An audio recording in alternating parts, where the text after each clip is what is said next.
Hello friends, ऐतिहासिक पर आपका स्वागत है। आज की कहानी इतिहास के एक ऐसे सम्राट की कहानी है जिसने प्राचीन भारत का पूरा नक्शा बदल दिया। ये कहानी है एक ऐसे अनाथ की जिसने अपने गुरु के मार्गदर्शन और अपनी लगन से एक ऐसा मुकाम हासिल किया कि भारत के इतिहास का वो एक अटूट हिस्सा बन गया। ये कहानी है सम्राट चंद्रगुप्त मौर्य की। दोस्तों, चंद्रगुप्त मौर्य के शुरुआती जीवन के बारे में इतिहास के पन्नों में ज़्यादा कुछ नहीं मिलता, लेकिन उनके बचपन और परिवार के बारे में कई सारी लोक कथाएं हैं। ऐसी ही एक कथा की माने तो चंद्रगुप्त मौर्य के बचपन का नाम चंद्रा था। उनका जन्म सन 350 बीसी में हिमालय के कदमों में बसे शाक्य जनपद नाम के एक छोटे से राज्य में मौर्य कुल के एक साधारण क्षत्रिय परिवार में हुआ था। दोस्तों, ये वही जगह है जहां गौतम बुद्ध का भी जन्म हुआ था। ये राज्य एक गण संघ यानी एक रिपब्लिक था। इसकी सरकार यहाँ रहने वाले कुछ प्रभावशाली परिवार एक संघ यानी गवर्निंग काउंसिल के जरिए चलाया करते थे। इन्हीं में से एक परिवार चंद्रगुप्त का भी था। दोस्तों, इस लोक कथा के हिसाब से चंद्रगुप्त के माता पिता उनके बचपन में ही चल बसे थे। कहा जाता है कि इसके बाद संघ के बाकी परिवारों ने किन्हीं कारणों से चंद्रगुप्त को उनके राज्य से बाहर निकाल दिया। अकेले जंगल में भटकते भटकते 10 साल का चंद्रा मगध राज्य की राजधानी पाटलिपुत्र, जिसे आज पटना के नाम से जाना जाता है, उसके पास पहुंचा। दोस्तों, कहानी के इस पड़ाव पर हमें चंद्रगुप्त के जीवन के कुछ और किरदारों के बारे में बात करनी होगी। साल है 340 बीसी। एक ब्राह्मण मदद की गुहार लिए एक राजा के पास जाता है, लेकिन राजा उसे एक साधारण भिक्षुक समझते हुए ना सिर्फ उसकी मदद करने से इनकार कर देता है, बल्कि उसके पहनावे और शारीरिक कमजोरियों का भी मजाक उड़ाता है। अपमानित ब्राह्मण अपने अपमान का बदला लेने के लिए उस राजा के पूरे वंश का अस्तित्व मिटा देने की कसम खाता है। छल कपट और अपनी कुशाग्रता से यह आदमी अपने जमाने का सबसे बड़ा राजनेता बन जाता है। कूटनीति की बारीक समझ और राजनीतिक सूझबूझ से यह आदमी बिना किसी सेना के ना सिर्फ भारत के इतिहास का सबसे बड़ा तख्ता पलट करता है, बल्कि विश्व इतिहास के सबसे महान योद्धाओं में से एक माने जाने वाले सम्राट अलेक्जेंडर की पूरी सेना को धूल चटा देता है। ये कहानी है चाणक्य की भी, जिन्हें आज भी भारत का सबसे बड़ा किंग मेकर कहा जाता है। दोस्तों, चंद्रगुप्त के जीवन और उनकी किस्मत बदलने में अगर किसी एक इंसान की सबसे बड़ी भूमिका रही है तो वो थे आचार्य कौटिल्य, जिन्हें हम में से कई लोग चाणक्य के नाम से जानते हैं। ये वही चाणक्य हैं जिन्हें आज भी अर्थशास्त्र और राजनीति का बेजोड़ उस्ताद माना जाता है। जहां चंद्रगुप्त का जन्म स्थान शाक्य जनपद वर्तमान काल के नेपाल में स्थित है, वहीं चाणक्य उस समय के गंधारा राज्य की राजधानी तक्षशिला के रहने वाले थे, जो आज पाकिस्तान में है। अब आप में से कई लोग ये सोच रहे होंगे कि इतने प्राचीन काल में एक दूसरे से इतनी दूर रहने वाले दो लोग आखिर मिले कैसे। दोस्तों, हुआ ये कि चाणक्य तक्षशिला में स्थित तक्षशिला महाविद्यालय में एक अध्यापक थे।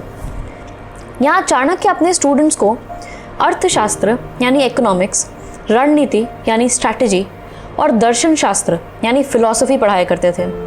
दोस्तों, इस कहानी का अगला हिस्सा समझने के लिए चलते हैं प्राचीन जगत के एक और बड़े राज्य की ओर, जिसका नाम था मैसेडोनिया। मैसेडोनिया वही जगह है जिसे हम आज ग्रीस या यूनान के नाम से जानते हैं। उस जमाने में मैसेडोनिया के राजा अलेक्जेंडर एक बहुत ही शक्तिशाली राजा हुआ करते थे, जिन्होंने धीरे धीरे मैसेडोनिया से पूर्व की तरफ आगे बढ़ते हुए पूरे पश्चिमी एशिया, पर्शिया यानी ईरान और बैक्ट्रिया यानी अफगानिस्तान तक अपना साम्राज्य फैला लिया था। एक वक्त ऐसा आ गया था कि सिंधु यानी इंदस नदी के उस पार का पूरा साम्राज्य अलेक्जेंडर का हो चुका था। ऐसे में तक्षशिला में रहने वाले चाणक्य को खतरे की घंटी सुनाई देने लगी थी।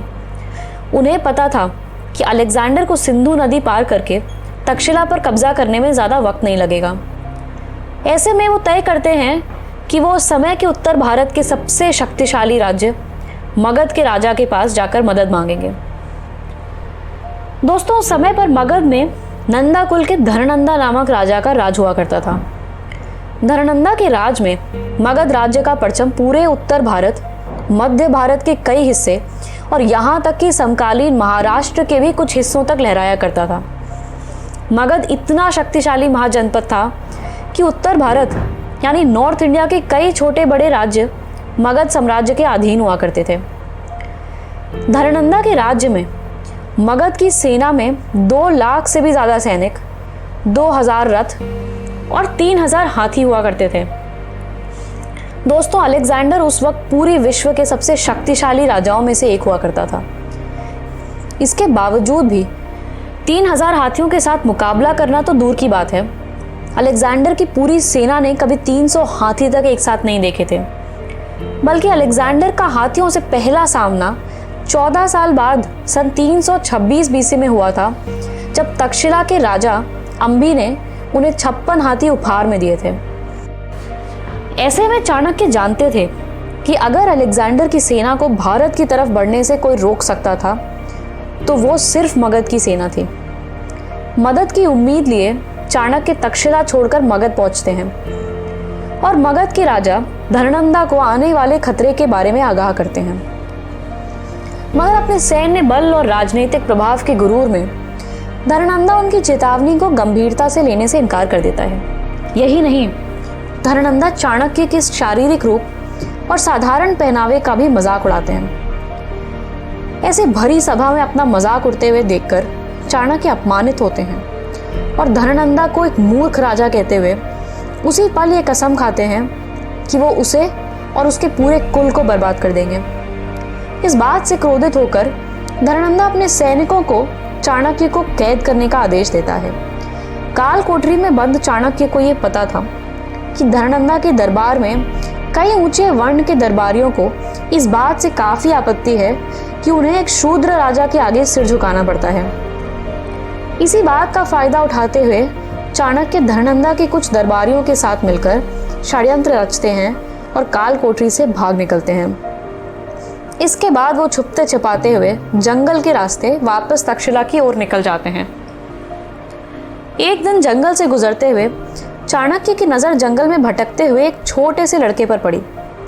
इतने छोटे लड़के को यूं जंगल में अकेले भटकता देख चाणक्य चौंक जाते हैं और उस बच्चे से उसके परिवार के बारे में पूछते हैं। तब 10 साल का चंद्रा उन्हें अपनी पूरी आपबीती सुनाता है और कुछ यूं होती है चाणक्य और चंद्रगुप्त की वो ऐतिहासिक भेंट जो भारत का पूरा इतिहास बदल देती है। बातों बातों में चंद्रा अपनी वाक्पटुता और कुशाग्रता से चाणक्य को प्रभावित कर देता है। तब चाणक्य ये तय करते हैं कि वो इस बच्चे को अपना शिष्य बनाकर अपने साथ तक्षशिला ले जाएंगे। तक्षशिला ले जाकर चाणक्य चंद्रा का दाखिला तक्षशिला महाविद्यालय में करवाते हैं, जहां उन्हें एक योग्य राजा बनाने की तैयारी शुरू कर दी जाती है। और यहीं चंद्रगुप्त अपने जीवन के अगले 17 साल राजनीति, कूटनीति, अर्थशास्त्र और रणनीति जैसे विषयों का अभ्यास करते हुए गुजारते हैं। केवल यही नहीं, चाणक्य ने चंद्रा को हर वो कला सिखाई जो सम्राट बनने के सफर में उनके काम आ सकती थी। इनमें से छुपकर वार करने की तकनीक यानी गुरिल्ला वॉरफेयर और गुप्तघात यानी सीक्रेट असैसिनेशन की प्रक्रिया मगध के खिलाफ होने वाले अभियान में चंद्रगुप्त के लिए बहुत कामगार साबित होने वाली थी। कहा तो ये तक जाता है कि चाणक्य बिना चंद्रगुप्त की जानकारी के सालों तक उनके खाने में थोड़ी थोड़ी मात्रा में जहर मिलाते रहे, जिससे अगर उन्हें कभी कोई जहर देने की कोशिश करे तो उन पर उस जहर का असर ही ना हो। ये बात सुनने में अटपटी लग सकती है दोस्तों, पर अगर सोचा जाए तो आज की आधुनिक वैक्सीन्स भी इसी सिद्धांत पर बनी होती हैं।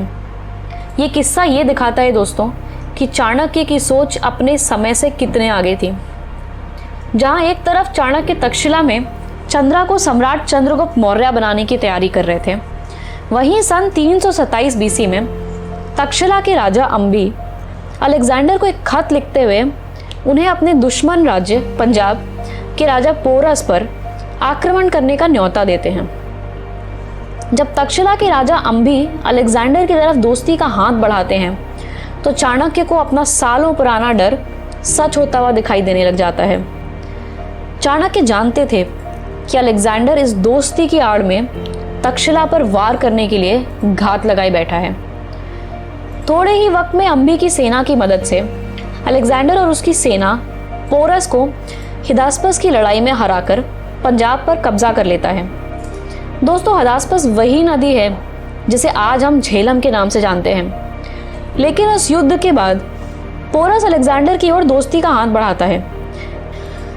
कहा जाता है कि रण क्षेत्र में पोरस का कौशल देख अलेक्जेंडर उनसे इतना प्रभावित होता है कि उसकी दोस्ती का न्योता स्वीकार करते हुए वो पोरस को पंजाब में अपने राज्यपाल के तौर पर नियुक्त कर देता है। ये देखकर अंबी समझ जाता है कि उसके साथ घात हुआ है और वो अपना राज्य छोड़कर भाग खड़ा होता है। इसके बाद अलेक्जेंडर की सेना बिना किसी बाधा के गंधारा की राजधानी तक्षशिला पर कब्जा कर लेती है। वही तक्षशिला जहां चाणक्य चंद्रगुप्त को एक योद्धा और एक शासक बनने की शिक्षा दे रहे थे। दोस्तों, उत्तर पश्चिम भारत पर अपना परचम लहराने के बाद अलेक्जेंडर आगे मगध की ओर बढ़ना तो चाहता था, लेकिन मगध की विशाल सेना से लड़ने के डर से अलेक्जेंडर की सेना बगावत कर देती है और अगले ही साल सन 325 बीसी में अलेक्जेंडर वापस मैसेडोनिया यानी यूनान की ओर लौट जाता है। जहां गंधारा पर अब यूनान का झंडा लहरा रहा था, वहीं तक्षशिला में 25 वर्ष के हो चुके चंद्रगुप्त अब अपने गुरु चाणक्य के साथ धननंदा को हराकर मगध पर अपना राज्य स्थापित करने की तैयारी कर रहे थे। धननंदा के दरबार में आपसी फूट का फायदा उठाते हुए और अपनी कूटनैतिक कौशल से चंद्रगुप्त और चाणक्य मगध के दरबार के कई दरबारियों के साथ मिलकर धननंदा के खिलाफ षड्यंत्र रचते हैं।